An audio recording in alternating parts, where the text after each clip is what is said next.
We've done that. Thanks to the votes of Democrats and Republicans in Congress, I will sign a law that raises taxes on the wealthiest 2% of Americans while preventing a middle-class tax hike that could have sent the economy back into recession. President Barack Obama declares victory in the so-called fiscal cliff battle, many hours after Vice President Joe Biden, who had helped broker the deal, came to the Capitol to push for House action. Happy New Year! Biden met privately with House Democrats. Afterwards, Democratic leaders said they would support the Senate bill, but called on the Republican Speaker of the House to hold an up or down vote on the measure. California Democrat and House Minority Leader Nancy Pelosi. Up until now, our Speaker has said when the Senate acts, we will have a vote in the House. That is what he said. That is what we expect.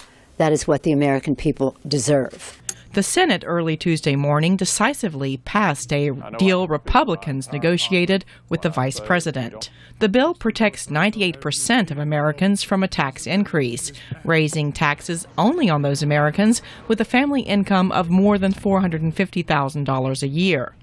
It also extends unemployment benefits for some Americans for another year. But it did little to address government spending cuts demanded by Republicans, simply putting off automatic spending cuts for 2 months.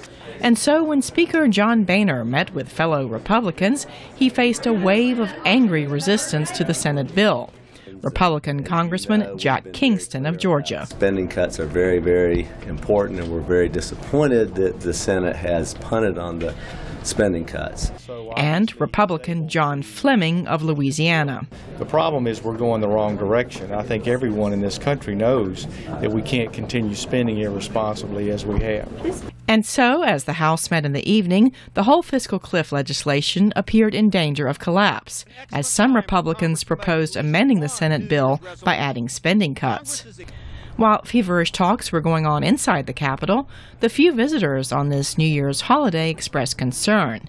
This man said the tax hike would be fine. I think it probably is, as long as they are really serious about holding down spending. At the end of the day, enough Republicans joined almost all of the House Democrats to pass the bill over the objection of fiscally conservative opponents. Republicans and the American people are getting something really important: permanent tax relief.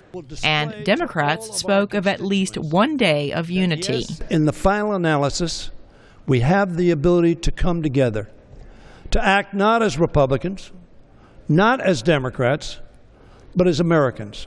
Many Americans and the financial markets will breathe a collective sigh of relief Wednesday that the U.S. Congress was able, at the last possible minute, to avert a combination of measures that could have plunged the country back into recession.